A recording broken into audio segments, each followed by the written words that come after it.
साहित्य निधि में आज सुनिए भीष्म साहनी जी की लिखी हुई कहानी गंगों का जाया। भीष्म साहनी कहानीकार, उपन्यासकार, नाटककार के साथ एक सशक्त अभिनेता भी थे।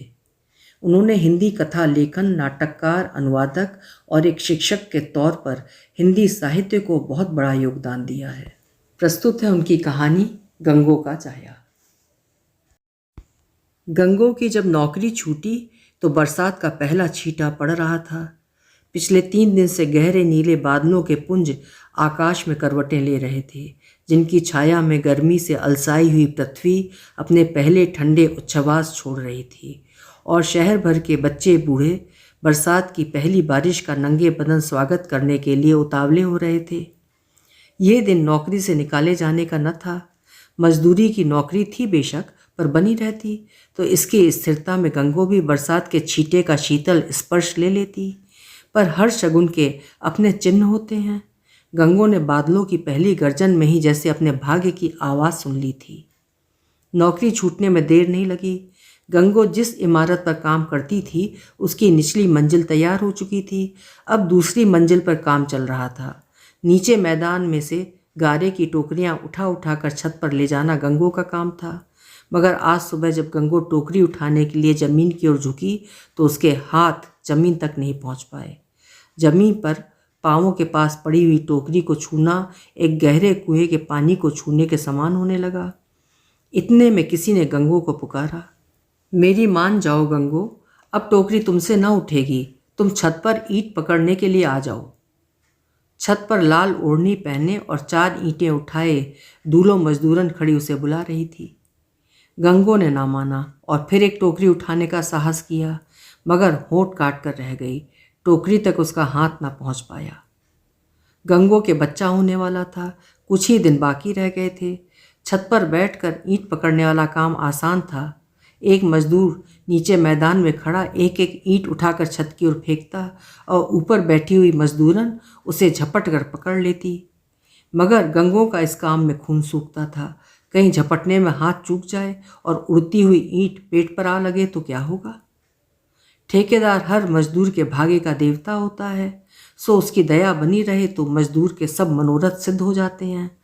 पर जो देवता के तेवर बदल जाएं तो अनहोनी भी होके रहती है। गंगो खड़ी सोची रही थी कि कहीं से मकान की परिक्रमा लेता हुआ ठेकेदार सामने आ पहुंचा। छोटा सा पतला शरीर, काली टोपी, घनी घनेरी मूछों में से बीड़ी का धुआं छोड़ता हुआ गंगो को देखते चिल्ला उठा, खड़ी देख क्या रही है, उठाती क्यों नहीं? जो पेट निकला हुआ था तो आई क्यों थी? गंगो धीरे धीरे चलती हुई ठेकेदार के सामने आ खड़ी हुई।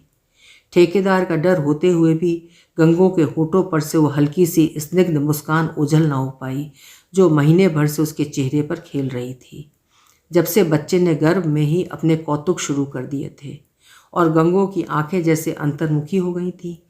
ठेकेदार झगड़ता तो भी शांत रहती और जो उसका घरवाला बात बात पर तिनक उठता तो भी चुपचाप सुनती रहती। काम क्यों नहीं करूँगी, छत पर ईंटें पकड़ने का काम दे दो, वो कर लूँगी। तेरे बाप का मकान बन रहा है, जो जी चाहा करेगी। चल दूर हो यहाँ से, आधे दिन के पैसे ले और दफ़ा हो जा, हरामखोर आ जाते हैं। तुम्हें क्या फ़र्क पड़ेगा, दूल्हो मेरा काम कर लेगी, मैं उसकी जगह चली जाऊँगी, काम तो होता रहेगा। पहले पेट खाली करके आओ, फिर काम मिलेगा। क्षण भर में ठेकेदार का रजिस्टर खुल गया और गंगो के नाम पर लकीर फिर गई। ऐन उसी वक्त बारिश का छींटा भी पड़ने लगा। गंगो ने समझ लिया कि जो आसमान में बादल ना होते तो काम पर से भी छुट्टी ना मिलती। आकाश में बादल आए नहीं कि ठेकेदार को काम करने की चिंता हुई नहीं। इस हालत में गर्भ वाली मजदूरन को कौन काम पर रखेगा। गंगो चुपचाप ओढ़नी के पल्ले से अपने गर्भ को ढकती हुई बाहर निकल आई। उन दिनों दिल्ली फिर जैसे बसने लगी थी। कोई दिशा या उपदिशा ऐसी ना थी जहाँ नई आबादियों के झुरमुट ना उठ रहे हों।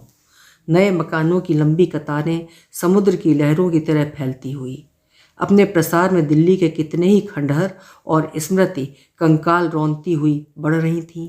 देखते ही देखते एक नई आबादी गर्व से माथा ऊंचे किए समय का उपहास करती हुई खड़ी हो जाती। लोग कहते दिल्ली फिर से जवान हो रही है, नई आबादियों की बाढ़ आ गई है। नया राष्ट्र, नए निर्माण कार्य, लोगों को इस फैलती राजधानी पर गर्व होने लगा था। जहाँ कहीं किसी नई आबादी की योजना पनपने लगती तो सैकड़ों मजदूर खिंचे हुए अपने फूस के छप्पर कंधों पर उठाए वहाँ जा पहुँचते और उसी के बगल में अपनी झोपड़ी की बस्ती खड़ी कर लेते। और जब वो नई आबादी बनकर तैयार हो जाती तो फिर मजदूरों की टोलियाँ अपने फूस के छप्पर उठाए किसी दूसरी आबादी की नींव रखने चल पड़ती।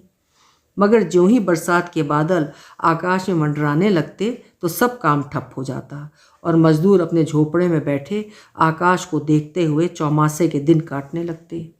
कई मजदूर अपने गांवों को चले जाते, पर अधिकतर छोटे मोटे काम की तलाश में सड़कों पर घूमते रहते। काम इतना न था जितने मजदूर आ पहुंचते थे। दिल्ली के हर खंडहर की अपनी गाथा है, कहानी है, पर मजदूर की फूस की झोपड़ी का खंडहर क्या होगा और कहानी क्या होगी? हंसती खेलती नई आबादियों में इन झोपड़ियों का या इन नए झोपड़ों में खेले गए नाटकों का स्मृति चिन्ह भी नहीं मिलता। उस रात गंगो और उसका पति घीसू देर तक झोपड़े के बाहर बैठे अपनी स्थिति का सोचते रहे। जो छुट्टी मिल गई थी तो घर क्यों चली आई? कहीं दूसरी जगह काम देखती। देखा है इस हालत में कौन काम देगा? जहां जाओ ठेकेदार पेट देखने लगते हैं। झोपड़े के अंदर उनका 6 बरस का लड़का रीसा सोया पड़ा था। घीसू कई दिनों से चिंतित था। 3 आदमी खाने वाले और कमाने वाला अब केवल एक, और ऊपर चौमासा और गंगो की हालत। उसका मन खींच उठा। अगर और 15-20 दिन मजदूरी पर निकल जाते तो क्या मुश्किल था। गर्भ वाली औरतें बच्चा होने वाले दिन तक काम पर जुटी रहती हैं। घीसू गठीले बदन का नाटे कद का मजदूर था। जो किसी बात पर तिनक उठता तो घंटों उसका मन अपने काबू में ना रहता। थोड़ी देर चिलम के कश लगाने के बाद धीरे धीरे कहने लगा, तुम गांव चली जाओ। गांव में मेरा कौन है? तू पहले से ही सब पाठ पढ़े हुए है। तू इस हालत में जाएगी तो तुझे घर से निकाल देंगे। मैं कहीं नहीं जाऊंगी। तुम्हारा भाई जमीन पर पाँव नहीं रखने देगा। 2 दफ़े तो तुमसे लड़ने मरने की नौबत आ चुकी है। तो यहाँ क्या करेगी? मेरे काम का भी कोई ठिकाना नहीं। सुनते हैं सरकार ज़्यादा मजदूर लगाकर 3 दिन में बाकी सड़क तैयार कर देना चाहती है। मरम्मती काम तो चलता रहेगा। गंगो ने धीरे से कहा, मरम्मती काम से 3 जीव खा सकते हैं। 1 दिन काम है, 4 दिन नहीं। काफ़ी रात गए तक ये उधेड़-बुन चलती रही। सोमवार को गंगो काम पर से बर्खास्त हुई और शनिचर तक पहुँचते पहुँचते झोपड़ी की गृहस्थी डामाडोल हो गई। माँ, बाप और बेटा, 3 जीव खाने वाले और कमाने वाला केवल एक। गंगो काम की तलाश में सुबह घर से निकल जाती और दोपहर तक बस्ती के 3-3 चक्कर काट आती। किसी से काम का पूछती तो या तो वो हंसने लगता या आसमान पर मंडराते बादल दिखा देता। सड़कों पर दर्जनों मजदूर दोपहर तक घूमते हुए नजर आने लगे।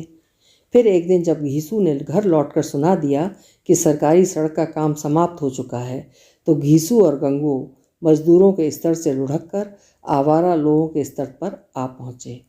कभी चूल्हा जलता, कभी नहीं। भरपेट खाना किसी को न मिल पाता। छोटा बालक रीसा जो दिन भर खेलते न थकता था, अब झोपड़े के इर्द गिर्द ही मंडराता रहता। पति पत्नी रोज रात को झोपड़े के बाहर बैठते, झगड़ते, परामर्श करते और बात बात पर खींच उठते।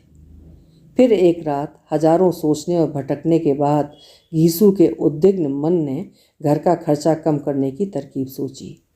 अधमरे पेट की भूख को चिलम के धुएं से शांत करते हुए बोला, रीसे को किसी काम पर लगा दें। रीसा क्या करेगा? छोटा सा तो है। छोटा है? चंगे भले आदमी का राशन खाता है। इस जैसे सब लड़के काम करते हैं। गंगो चुप रही। कमाऊ बेटा किसे नहीं अच्छा लगता, मगर रीसा अभी सड़क पर चलता भी था तो बाप का हाथ पकड़कर वो क्या काम करेगा। पर घीसू कहता गया, इस जैसे लौंडे बूट पॉलिश करते हैं, साइकिलों की दुकानों पर काम करते हैं, अखबार बेचते हैं, क्या नहीं करते। कल इसे मैं गणेशी के सुपुर्द कर दूंगा। इसे बूट पॉलिश का काम सिखा देगा। गणेशी घीसू के गांव का आदमी था। इस बस्ती से 1 फरलांग दूर पुल के पास छोटी सी कोठरी में रहता था।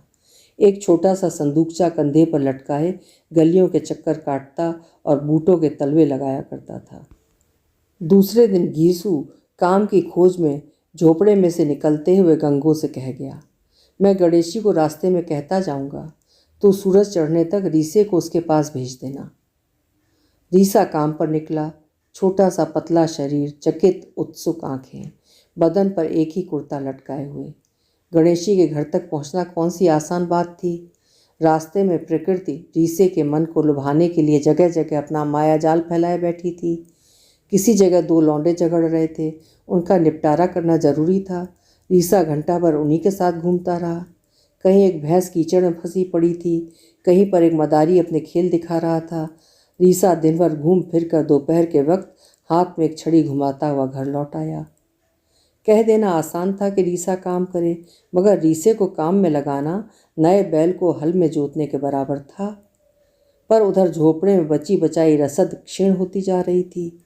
दूसरे दिन घीसू उसे स्वयं गणेशी के सुपुर्द कराया और 5-7 आने पैसे भी पॉलिश की डिबिया और ब्रश के लिए दे आया। उस दिन तो रीसा जैसे हवा में उड़ता रहा। दिल्ली की नई नई गलियां घूमने को मिली, नए नए लोग देखने को मिले, चप्पे चप्पे पर आकर्षण था। रीसे की समझ में ना आया कि बाप गुस्सा क्यों हो रहा था जब उसे यहाँ घूमने के लिए भेजना चाहता था। दुकानें रंग बिरंगी चीज़ों से लदी हुई और भीड़ इतनी कि रीसे का लुब्ध मन भी चकरा गया। रीसे की माँ सड़क पर आंखें गाड़े उसकी राह देख रही थी। जब रीसा अपने बोझल पांव खींचता हुआ घर पहुंचा, अपने 6 सालों के नन्हे से जीवन में वो इतना कभी नहीं चल पाया था जितना कि वो आज एक दिन में। मगर माँ को मिलते ही वो उसे दिन भर की देखी दिखाई सुनाने लगा। और जब बाप काम पर से लौटा तो रीसा अपना बुरुश और पॉलिश की डिब्बियाँ उठाकर भागता हुआ उसके पास जा पहुँचा। बप्पू, तेरा जूता पॉलिश कर दूँ? सुनकर घीसू के हर वक्त तने हुए चेहरे पर भी हल्की सी मुस्कान दौड़ गई।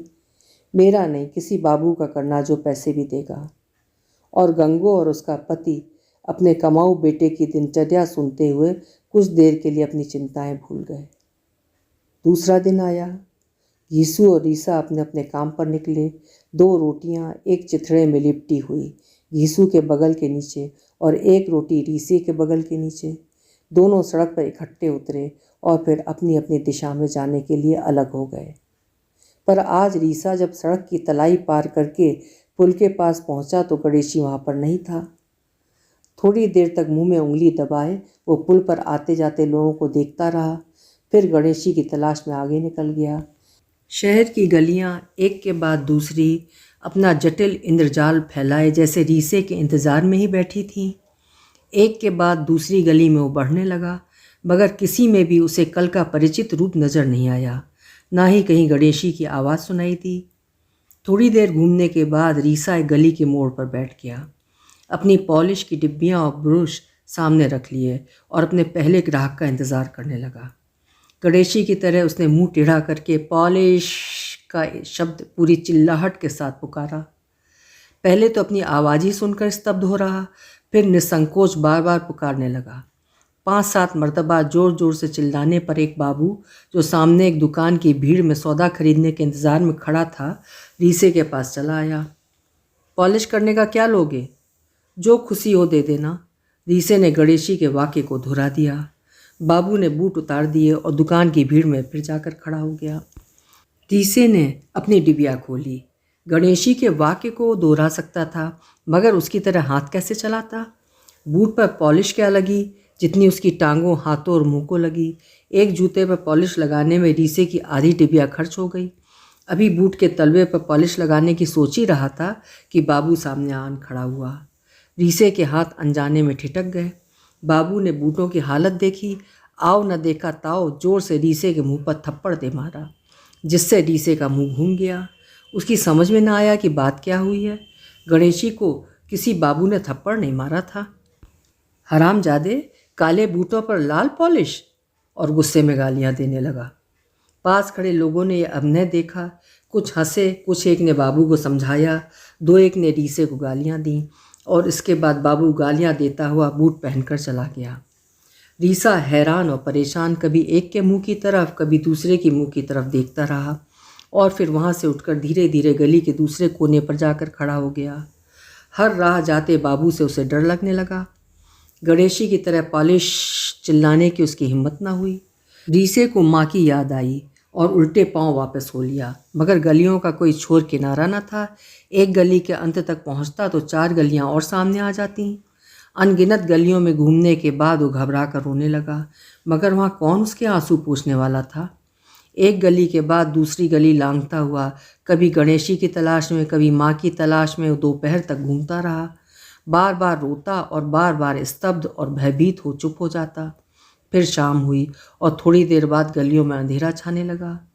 एक गली के नाके पर खड़ा सिसकियां ले रहा था कि उस जैसे ही लड़कों का टोला वहाँ यहाँ से इकट्ठा होकर उसके पास आ पहुँचा। एक छोटे से लड़के ने अपनी फटी हुई टोपी सिर पर खिसकाते हुए कहा, अबे साले रोता क्यों है? दूसरे ने उसका बाजू पकड़ा और रीसे को खींचते हुए एक बरांडे के नीचे ले गया। तीसरे ने उसे धक्का दिया। चौथे ने उसके कंधे पर हाथ रखते हुए उसे बरांडे के कोने में बिठा दिया। फिर उस छोटे से लड़के ने अपने कुर्ते की जेब में से थोड़ी सी मूंगफली निकाल कर रीसे की झोली में डाल दी। ले साले, कभी कोई रोता भी है? हमारे साथ घुमा कर, हम भी बूट पॉलिश करते हैं। आधी रात गए नन्हा रीसा जीवन की एक पूरी मंजिल एक दिन में लांघ कर सिर के नीचे ब्रश और पॉलिश की डिबिया और एक छोटा सा चीथड़ा रखे उसी बरांडे की छत के नीचे अपनी यात्रा के नए साथियों के साथ भाग्य की गोद में सोया पड़ा था। उधर झोपड़े के अंदर लेटे लेटे कई घंटे की विफल खोज के बाद घीसू गंगो को आश्वासन दे रहा था। मुझे कौन काम सिखाने आया था? सभी गलियों में ही सीखते हैं। मरेगा नहीं, घीसू का बेटा है, कभी ना कभी तुझे मिलने आ जाएगा। घीसू का उद्विग्न मन जहाँ बेटे के यूं चले जाने पर व्याकुल था, वहाँ इस दारुण सत्य को भी न भूल सकता था कि अब झोपड़े में 2 आदमी होंगे और बरसात काटने तक और गंगो की गोद में नया जीव आ जाने तक झोपड़ा शायद सलामत खड़ा रह सकेगा। गंगो झोपड़े के बालिश्त भर ऊंची छत को ताकती हुई चुपचाप लेटी रही। उसी वक्त गंगो के पेट में उसके दूसरे बच्चे ने करवट ली, जैसे संसार का नवागंतुक संसार का द्वार खटखटाने लगा हो। और गंगो ने सोचा, ये क्यों जन्म लेने के लिए इतना बेचैन हो रहा है? गंगो का हाथ कभी पेट के चपल बच्चे को सहलाता, कभी आंखों से आंसू पोंछने लगता। आकाश पर बरसात के बादलों से खेलती हुई चांद की किरणों के नीचे नए मकानों की बस्ती झिलमिला रही थी। दिल्ली फिर बस रही थी और उसका प्रसार दिल्ली के बढ़ते गौरव को 4 चांद लगा रहा था। अभी आप सुन रहे थे भीष्म साहनी जी की लिखी हुई कहानी गंगो का जाया।